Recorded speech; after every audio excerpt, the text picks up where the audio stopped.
नमस्कार दोस्तों, स्वागत है आपका डॉक्टर संजय वेब के यूट्यूब चैनल में। दोस्तों आज मैं doctor Sanjay Sinha, technical analyst working on new since last 27 years. हमारे यूट्यूब वीडियो में आपका स्वागत है, जहां हम आज के इस यूट्यूब वीडियो में न्यू एनालिसिस और रिस्क मैनेजमेंट दोनों के कॉम्बिनेशन से फिन निफ्टी ट्रेडिंग स्ट्रैटेजी को एक्सप्लोर करेंगे। फिन निफ्टी में हो रहे करेक्टिव फॉल के मूल कारणों को समझेंगे। इस वीडियो में वोलेटाइल मार्केट में इन्वेस्टमेंट को बचाए रखने का स्किल्स आपके साथ साझा करेंगे। Neo wave analysis corrective fall के दरमियान कैपिटल को बचाए रखने में आपकी मदद करता है और आपको ट्रेड से टाइमली एग्जिट करने का सिग्नल देता है। अगर आप नियो वेव एनालिसिस के यूज से छोटा किंतु सिग्निफिकेंट ट्रेड्स करना चाहते हैं जो आपको प्रॉफिटेबल एज दे, तो आप सही जगह पर हैं। इस YouTube वीडियो में रियल लाइफ केस स्टडीज के मदद से न्यू वेव एनालिसिस के रिएक्शन को समझाया गया है। इस YouTube वीडियो में न्यू वेव प्रिंसिपल के वेब पैटर्न और मार्केट मूवमेंट पैटर्न को सिस्टमैटिक तरीके से समझाया गया है।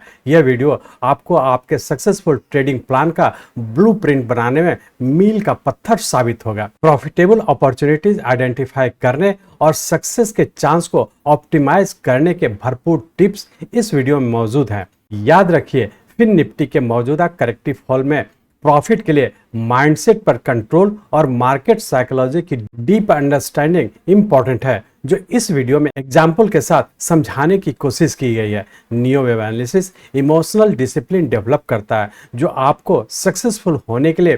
फोकस्ड और राइट अप्रोच रखने में हेल्पफुल है। अब बिना देरी किए इस वीडियो को शुरू करते हैं और इन सभी चीजों को समझने के लिए चलिए हम लोग चलते हैं फिन निफ्टी के रियल टाइम चार्ट पर। ये हम लोग का फिन निफ्टी का डेली चार्ट है और इस डेली चार्ट में हम लोग देख पा रहे हैं कि हम लोग का यहाँ 16 मार्च 2023 से जो एक राइजिंग ट्रेंड स्टार्ट हुआ था और यहाँ पे राइजिंग ट्रेंड स्टार्ट होने के बाद हम लोग का 4 मई 2023 को एक इम्पल्स वेव का फॉर्मेशन हुआ था, जो हम लोग का रफली 31 डेज का था। और 4 मई 2023 के बाद हम लोग का पूरा रफली 30 दिन तक एक करेक्टिव फॉल में आया था और इस पॉइंट पर जो कि 15/6/2023 को हमारा यहाँ पे एक लो पॉइंट बना और यहाँ से हम लोग 0 पॉइंट से जो हमारा लोएस्ट पॉइंट 16 मार्च 2023 को जो लो बना था, ये हमारा 0 पॉइंट हो गया। और यहाँ से हम लोग जब इस पॉइंट से टच करते एक ट्रेल लाइन ड्रॉ कर रहे हैं तो हमारा ये सेकंड पॉइंट हो गया। तो ये सेकंड पॉइंट, इसका मतलब है कि हमारा यहाँ पे 0 पॉइंट, उसके बाद हमारे यहाँ से जो राइजिंग ट्रेंड था ये हमारा 5 सबऑर्डिनेट में राइजिंग ट्रेंड हुआ, जो उससे बड़े टाइम फ्रेम का हमारा 1 हो गया।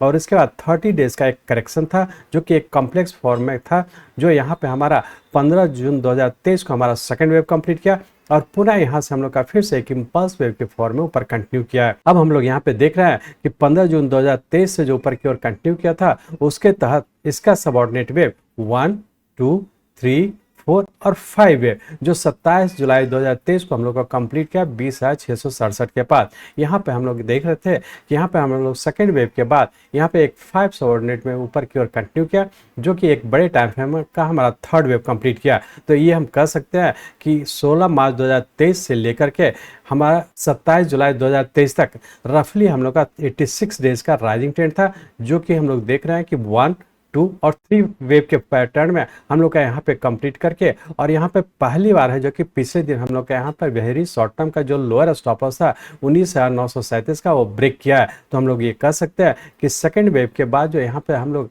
5 वेव के फॉर्म में 27 जुलाई 2023 को हम लोग कंप्लीट किए, जो इस बड़े टाइम फ्रेम का हमारा थर्ड वेव कंप्लीट किया। और उसके बाद यहाँ पे हम लोग का वेरी शॉर्ट टर्म का जो लोअर स्टॉप लॉस था 19,937 का, वो ब्रेक कर गया। तो ये इंडिकेट कर रहा है कि हम लोग का यहाँ पे थर्ड वेव कंप्लीट करके हम लोग का फिर से करेक्टिव फॉल में इंटर कर चुके हैं। अब यहाँ पे ये इंपॉर्टेंट है कि चूंकि हम लोग का यहाँ से जो सेकंड वेव से थर्ड वेव की ओर मूव किया, ये हम लोग का 28 डेज का था और यहाँ पे हम लोग देख पा रहे हैं कि ये सबऑर्डिनेट वेव 5 वेव में कंप्लीट किया। तो अब ये देखने का कोशिश करेंगे, चूंकि हम लोग का यहाँ से हम लोग का फिर से नीचे का वेरी शॉर्ट टर्म का स्टॉप लॉस कट गया, तो हो सकता है कि हम लोग का फिर से नीचे कंटिन्यू हो जाने की संभावना है। तो अब हम लोग ये एनालाइज करने का कोशिश करेंगे कि यहाँ पे से जो 5 वेव कंटिन्यू किया, जो कि बड़े टाइम फ्रेम का हमारा थर्ड वेव था, और उसका जो हम लोग करेक्टिव फॉल में इंटर किए हैं वो क्या फोर्थ वेव के फॉर्म में है या फिर से हमारा नीचे कंटिन्यू होने की संभावना है। अब यहाँ पर एक चीज़ और इम्पॉर्टेंट है कि यहाँ पे हम लोग देखें कि यहाँ से हम लोग का जो यहाँ से सेकेंड वेव के बाद जो थर्ड वेव के फॉर्म में ऊपर गया, इसमें हम लोग देख रहे हैं कि वॉल्यूम इंक्रीज किया है। लेकिन यहाँ पे थर्ड वेव के बाद जो नीचे के फॉर्म में नीचे कंटिन्यू किया है करेक्टिव फॉर्म में, इसमें भी हम लोग देख रहे हैं वॉल्यूम इंक्रीज किया है। तो ये अपने आप में इंडिकेट कर रहा है कि थर्ड वेव का सबऑर्डिनेट वेव फिफ्थ बनने में जो वॉल्यूम इंक्रीज किया उससे ज़्यादा वॉल्यूम हमारा नीचे की ओर है। मतलब ये इंडिकेट कर रहा है कि फिफ्थ वेव का जो वॉल्यूम है उससे ज़्यादा तेज़ी से हम लोग का नीचे का पैटर्न कंफर्म किया और इसमें वॉल्यूम भी इंक्रीज किया। ये अपने आप में इंडिकेट कर रहा है कि बहुत ज़्यादा संभावना है कि हो सकता है कि पूरे के करेक्टिव फॉल में इंटर हो जाने की संभावना है। तो अब हम लोग ये एनालाइज करने का कोशिश करेंगे कि यहाँ पे थर्ड वेव कंप्लीट करने के बाद जो हमारा करेक्टिव फॉल हो रहा है वो किस पैटर्न में है। अब हम लोग इसको एनालाइज करने के लिए इस डेली चार्ट को कन्वर्ट करते हैं आवरली चार्ट में। हम लोग यहाँ पे आवरली चार्ट में आ चुके हैं और फिर निफ्टी के आवरली चार्ट में देख रहे हैं कि यहाँ से हम लोग का जो सेकंड वेव कंप्लीट किया था 15 जून 2023 को, और यहाँ से हम लोग का जो फिर से ऊपर राइजिंग ट्रेंड कंटिन्यू किया, उसके तहत हमारा ये 1 2 3 4 और ये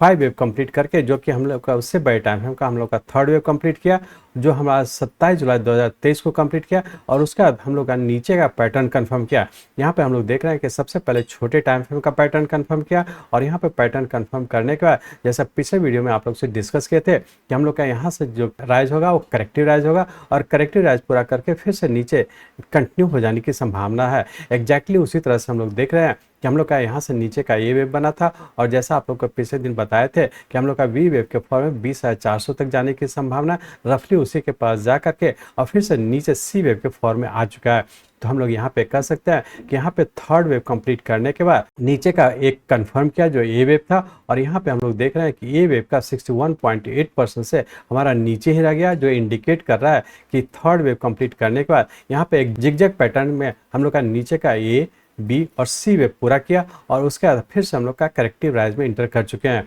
अब हम लोग ऐसा कर सकते हैं कि यहाँ पे एक जो सेकंड वेव से थर्ड वेव के फॉर्म में गया, ये हमारा इम्पल्स वेव के फॉर्म में था जो 5 वेव में था, और उसका जो नीचे का कंफर्म किया पैटर्न कंफर्मेशन के थ्रू देख रहे हैं कि हम लोग का नीचे का ए बी सी जो कि एक जिगजैग का पैटर्न है, और जिगजैग का पैटर्न कंप्लीट करके फिर से यहाँ पे करेक्टिव राइज में इंटर हो जाने की संभावना है। तो बहुत ज़्यादा संभावना है कि आने वाले 2 दिनों में रेंज बाउंड में ऊपर ही रहने की संभावना है। तो बेहतर है छोटा छोटा ट्रेड करने का कोशिश करेंगे। अब हम लोग ये देखेंगे कि आने वाले 2 दिन मंडे और ट्यूसडे को क्या होने की संभावना है। तो इस आवरली चार्ट को हम लोग कन्वर्ट करते हैं 15 मिनट के चार्ट पे। हम लोग 15 मिनट के चार्ट पे आ चुके हैं, और इस 15 मिनट के चार्ट में हम लोग देख रहे हैं कि हम लोग का यहाँ पे एक 5 वेव कंप्लीट किया, जो कि बड़े टाइम है का हमारा थर्ड वेव कंप्लीट किया, और इसके बाद नीचे की ओर हम लोग ए वेव के फॉर्म में नीचे आए। तो ये भी हम लोग का ए वेव 5 वेव के सबऑर्डिनेट वेव में आया, और इसके बाद यहाँ से करेक्टिव राइज में ऊपर बी वेव कंप्लीट करके पुनः हम लोग सी वेव के फॉर्म में जो कि 5 सबऑर्डिनेट वेव में नीचे आया। अब हम लोग ये देखेंगे कि ए वेव का कितना परसेंट रिट्रेस किया है।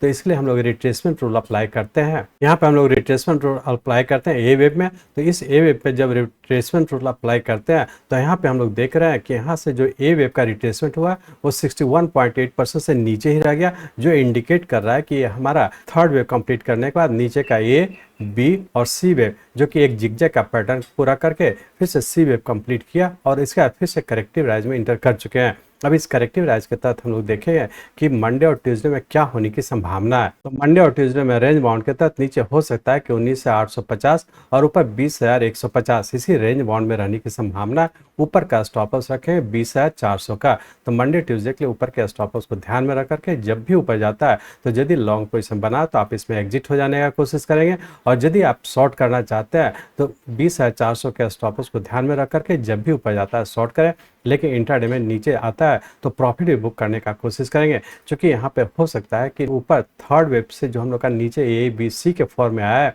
हो सकता है कि पूरे के करेक्टिव राइज में भी इंटर करने की संभावना है। तो बेहतर है छोटा छोटा ही ट्रेड करेंगे, और तो मंडे ट्यूसडे के अपर स्टॉप लॉस को ध्यान रखेंगे। अब हम लोग ये देखेंगे कि पूरे वीक में क्या होने की संभावना है। तो इस 15 मिनट के चार्ट को कन्वर्ट करते हैं आवरली चार्ट में। हम लोग पुनः आवरली चार्ट में आ चुके हैं। आवरली चार्ट में हम लोग देख पा रहे हैं कि हम लोग के यहाँ से जो जिगजैग का पैटर्न कंप्लीट करके जो करेक्टिव राइज हुआ है, तो हो सकता है कि पूरे वीक में रेंज बाउंड के तहत ऊपर हो सकता है कि 20,250 और नीचे 19,500, इसी रेंज बाउंड में रहने की संभावना। तो लेकिन उसके लिए जो ऊपर का स्टॉप लॉस है 20,400 का, इस स्टॉप लॉस को ध्यान में रख करके ऊपर जब भी जाता है शॉर्ट करें, लेकिन ध्यान रखें चूंकि ये करेक्टिव फॉल हो रहा है तो बहुत एग्रेसिव होकर के शॉर्ट पोजीशन यदि बनाते हैं तो नीचे के लेवल पर जरूर प्रॉफिट भी बुक करने का कोशिश करेंगे। इस तरह से हम लोग कह सकते हैं कि फिर निफ्टी हम लोग का एक इम्पल्स वेव जो कि 3 वेव में ऊपर कंप्लीट करके नीचे का पैटर्न कंफर्म किया, तो बहुत ज़्यादा संभावना कि पूरा वीक हो सकता है एक छोटे से रेंज बाउंड में ही रहने की संभावना। तो छोटा छोटा ही ट्रेड करेंगे। इस वीक के लिए ऊपर का स्टॉप लॉस 20,400 को ध्यान रखेंगे।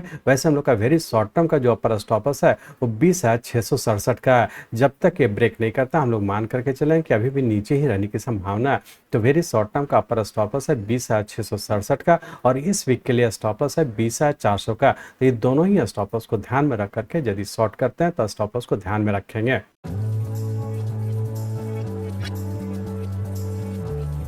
मैं चाहता हूं मेरे जीवन का लक्ष्य है इस मार्केट में कोई भी लूजर ना हो। इसको आप सीखें, लोगों को सिखाएं, लोगों को मदद करिए। हमारे साथ जुड़े रहने के लिए, आज के वीडियो को ध्यानपूर्वक अटेंड करने के लिए, इसे दूसरों तक पहुंचाने के लिए आप सबका बहुत बहुत धन्यवाद। जय हिंद।